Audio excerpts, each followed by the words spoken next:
सभी भारतवासियों को मेरा प्रणाम, नमस्कार और आप सबका स्वागत है फिर से मेरे इस YouTube चैनल पे। दोस्तों, आज हम बात करने वाले हैं अहंकार के बारे में। जब किसी व्यक्ति में अहंकार आ जाता है, चाहे फिर वो बड़ा हो या छोटा, लेकिन उसके ज़िंदगी में क्या क्या बदलाव ला सकता है, इंसान को कहाँ से कहाँ पहुँचा सकता है, उसके लिए आज हम एक दंत कथा का सहारा लेने वाले हैं।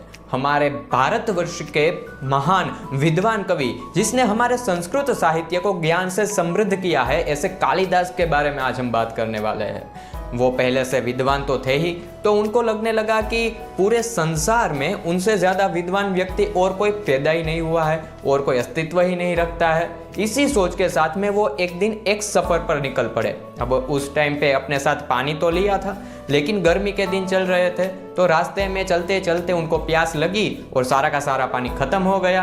अब वो एक ऐसे विस्तार पे पहुंच गए कि जहाँ पर दूर दूर तक कोई भी पानी का सोर्स दिखाई ही नहीं दे रहा था और कालिदास को प्यास लगी थी जबरदस्त।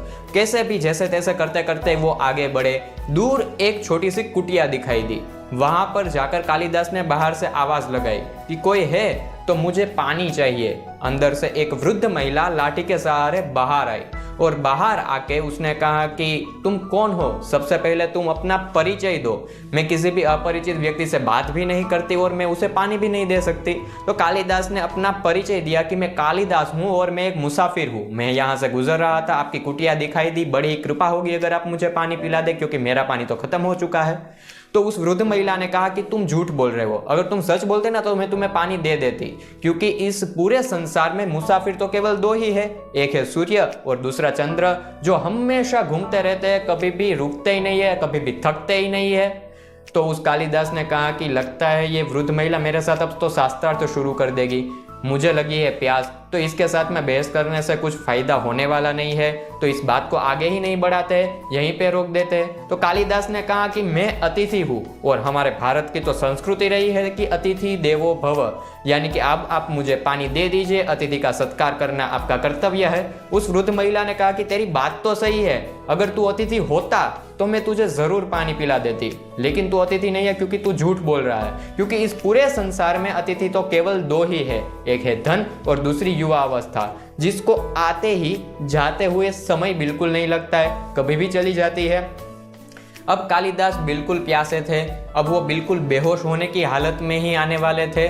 तब उन्होंने सोचा कि अगर मैं इस महिला से और ज़्यादा शास्त्रार्थ करूँगा तो ये तो बात लंबी खींचेगी और प्यास तो मुझे ही लगी है, तो ज़रूरत तो मुझे ही है, तो मैं ही अब घुटने टेक देता हूँ। तो कालिदास ने कहा कि मैं एक सहनशील व्यक्ति हूँ। तो उस वृद्ध महिला ने कहा कि तू फिर से झूठ बोल रहा है, क्योंकि इस पूरे संसार में सहनशील केवल दो ही है, एक है धरती जो पापी हो या पुण्यशाली सबका बोझ उठाती है, और दूसरा है वृक्ष जिसको तुम अगर पत्थर मारो फिर भी वो तुम्हें फल देता है। तो कालिदास ने कहा कि चलो छोड़ो, मैं एक मूर्ख व्यक्ति हूं, अब तो पानी दे दो। उस वृद्ध महिला ने कहा कि तू फिर से झूठ बोल रहा है, क्योंकि इस पूरे संसार में मूर्ख तो केवल दो ही है, एक है राजा जो कि बिना किसी ज्ञान के प्रजा पे राज करता है, और दूसरा है उस राजा का दरबारी जो कोई भी ज्ञान के बिना उस राजा की हर बात पे वाहवाही करता है और अपनी सहमति दिखाता है। उस कालिदास ने फिर कहा कि कोई बात नहीं, चलो मैं मूर्ख भी नहीं हूं, लेकिन मैं जिद्दी हूं, मुझे पानी चाहिए ही चाहिए, तो अब तो पानी दे दो। उस वृद्ध महिला ने कहा कि तू फिर से झूठ बोल रहा है, तू जिद्दी हो ही नहीं सकता, क्योंकि जिद्दी सिर्फ दो ही है, एक है नाखून और दूसरे है बाल, कितनी भी बार काटो फिर से आ ही जाते हैं। अब कालिदास ने गिड़गिड़ाकर उस वृद्ध महिला के चरणों में गिरकर पानी मांगने लगे।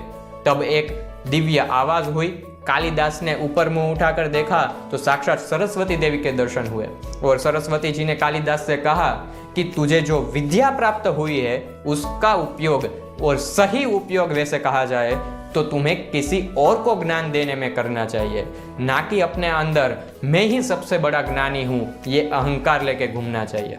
दोस्तों, अगर एक सच्ची बात बताऊं ना तो घमंड तो आज तक दुनिया में किसी का नहीं टिका।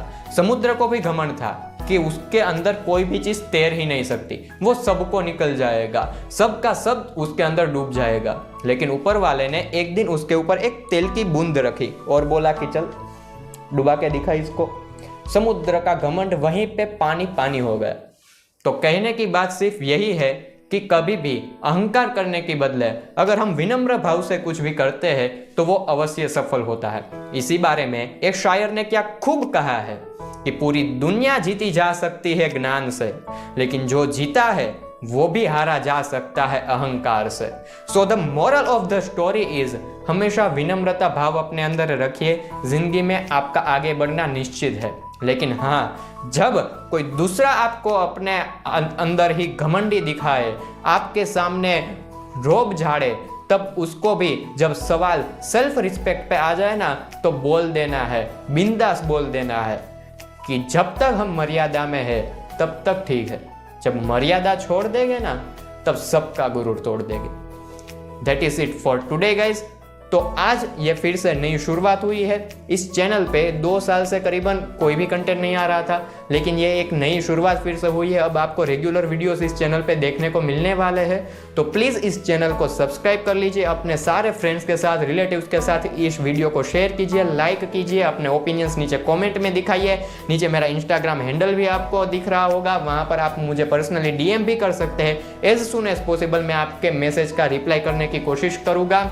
और हाँ, अंत में आप सबके लिए मेरे पास एक सरप्राइज है। मैंने नीचे डिस्क्रिप्शन में 3 यूट्यूब चैनल के लिंक दिए हैं, जिसमें सबसे पहला लिंक है रॉयल टेक्नोसॉफ्ट। अगर आज आपके टाइम पे सबके ज़्यादा डिमांडिंग जो स्किल है वो है IT फील्ड में, कोई भी स्किल अगर आप एडेप्ट करना चाहते हैं तो उस रॉयल टेक्नोसॉफ्ट की वेबसाइट पे विजिट कीजिए, उसकी यूट्यूब चैनल को सब्सक्राइब करके रखिए, जहां पर आपको रेगुलर अपडेट्स मिलते रहेंगे। अगर आप हिंदी में किसी भी इंजीनियरिंग की स्कॉलरशिप हो गई, गेट की एग्जाम हो गई, उसके बारे में इंफॉर्मेशन लेना चाहते हैं तो इट्स मी यामी चैनल को सब्सक्राइब करके रख दीजिए।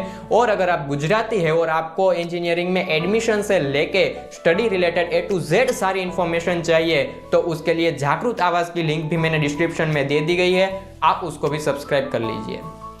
अस्तु, जय हिंद, जय भारत, वंदे वसुंधरा।